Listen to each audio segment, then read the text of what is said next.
இந்தியாவுடன் மோதல் போக்கு வலுத்து வரக்கூடிய நிலையில் பாகிஸ்தான் வங்கதேச நாடுகள் நெருக்கம் காட்டக்கூடியதை அண்மை செய்திகளாக நாம் பார்த்து வருகிறோம். பாகிஸ்தானிடமிருந்து தண்டர் ரக போர் விமானங்களை வாங்கும் ஒப்பந்தத்தில் வங்கதேச விமானப்படை கையெழுத்திட்டிருப்பதையும் தகவலாக வெளியாகியிருக்கக்கூடிய ஒரு நிலையில் 13 ஆண்டுகளுக்கு பிறகு பாகிஸ்தானுக்கு நேரடி விமான சேவையை தொடங்குகிறது வங்கதேசம்.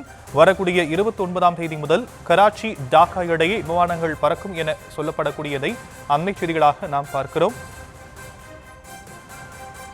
இது குறித்த விவரங்களை நம்முடைய செய்தியாளர் சுப்பராமன் தொடங்க வழங்க நாம் கேட்கலாம். சுப்பராமன், நீங்க தொடர்ந்து விவரங்களை வழங்கலாம்.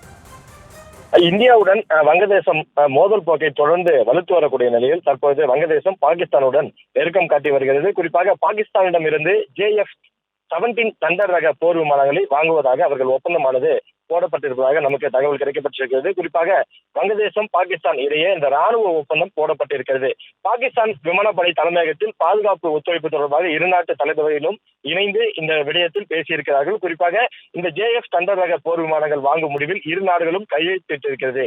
13 ஆண்டுகளுக்கு பிறகு பாகிஸ்தான் வங்கதேசம் இடையே இந்த விமான சேவை தொடங்கி இருக்கிறது. அதே போல அவர்கள் தற்போது இந்த வங்கதேசம் இந்தியாவுடன் அந்த ஏற்பட்ட மோதல் காரணமாக அந்த மோதல் போக்கு வலுத்து வருகிறது. அதன் காரணமாக அவர்கள் பாகிஸ்தானுடன் தற்போது நெருக்கம் காட்டி வருகிறார்கள். எங்களுக்கு ஆதரவு நாடாக பாகிஸ்தான் இருக்கிறது என்று அவர்கள் குறிப்பிடும் வகையில் தான் அவர்கள் பாகிஸ்தானை அவர்கள் தேர்ந்தெடுத்து அவர்களுடன் தற்போது இந்த விமான ஒப்பந்தமானது போடப்பட்டிருக்கிறது. ஏற்கனவே இந்தியாவிற்கும் பாகிஸ்தானுக்கும் அந்த போரானது மூண்டது.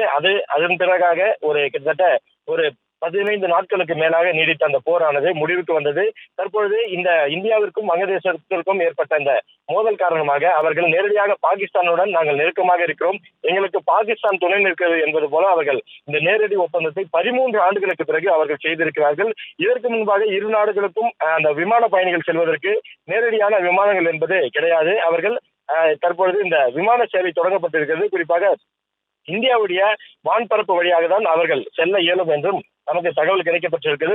29ஆம் தேதி கராச்சி முதல் டாக்கா வரை இந்த விமான சேவை நடைபெறும் என்று அறிவிப்பானது நமக்கு வெளியிடப்பட்டிருக்கிறது. விவரங்களுக்கு நன்றி சுப்பராமன்.